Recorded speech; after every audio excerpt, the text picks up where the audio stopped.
قرآن ہمیں اکثر کائنات کی نشانیوں پر غور کرنے کی دعوت دیتا ہے تاکہ ہم اپنی حقیقت کو سمجھ سکیں۔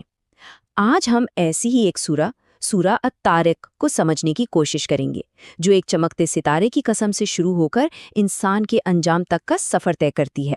تو چلیے اس گہرے سفر کو شروع کرنے سے پہلے ہم ہر قسم کے شیطانی وسوسوں سے اللہ کی پناہ مانگتے ہیں۔ شروع کرتے ہیں اللہ کے نام سے جو رحمان بھی ہے اور رحیم بھی۔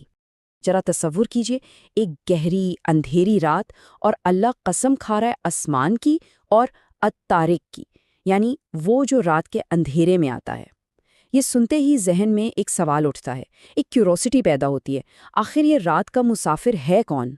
یہ قسم صرف شروعات نہیں ہے بلکہ ایک بہت گہرے راز کا اشارہ ہے۔ آئیے اس آسمانی راز سے پردہ اٹھاتے ہیں۔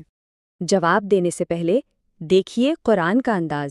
وہ خود ہم سے ایک سوال کرتا ہے، اور تمہیں کیا خبر کہ وہ رات کو آنے والا کیا ہے؟ گویا یہ کہا جا رہا ہو کہ اس کی حقیقت ہماری سوچ اور تصور سے بھی کہیں بڑھ کر ہے۔ اور پھر جواب سامنے آتا ہے، النجم الثاقب، وہ ستارہ جس کی روشنی اتنی تیز ہے کہ اندھیرے کو چیر کر رکھ دے۔ لیکن یہ صرف ایک ستارہ نہیں، یہ ایک علامت ہے۔ جیسے اس کی روشنی ہر چیز کو واضح کر دیتی ہے، بالکل اسی طرح ایک اور نگاہ ہے جس سے کچھ بھی چھپا نہیں رہ سکتا۔ اور یہاں آ کر اس آسمانی قسم کا اصل مقصد کھلتا ہے۔ جس طرح وہ چمکتا ستارہ کائنات کے اندھیروں میں ایک نگہبان ہے نا، ٹھیک اسی طرح ہر انسان، ہر ایک نفس کے اوپر بھی ایک حافظ، ایک نگہبان مقرر ہے۔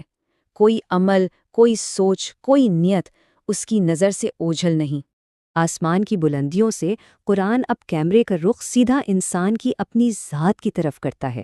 ہمیں یاد دلایا جا رہا ہے کہ ہم اپنی حقیر سی ابتدا کو دیکھیں۔ یہاں ہم سب کے لیے ایک گہرا سوال چھوڑا گیا ہے، انسان ذرا دیکھے تو صحیح کہ وہ کس چیز سے پیدا کیا گیا۔ یہ تکبر اور غفلت کا سب سے بہترین علاج ہے، اپنی اصلیت کو پہچاننا۔ جواب جتنا سادہ ہے اتنا ہی گہرا۔ انسان کی تخلیق مائن دافق، یعنی ایک اچھلتے ہوئے پانی کے قطرے سے ہوئی۔ ذرا سوچئے تو، اس معمولی سی بنیاد سے یہ جسم، یہ عقل، یہ شعور، سبحان اللہ، یہ سب کیسے وجود میں آ گیا؟ قرآن اس کی مزید تفصیل بھی بتاتا ہے کہ اس پانی کا منبع کہاں ہے، پیٹھ اور سینے کی ہڈیوں کے درمیان۔ یہ انسانی تخلیق کے معجزے کو اور بھی زیادہ نمایاں کر دیتا ہے۔ اور یہاں اس پوری بات کا نچوڑ، اصل پوائنٹ سامنے آتا ہے۔ اگر اللہ تمہیں ایک معمولی قطرے سے پہلی بار تخلیق کر سکتا ہے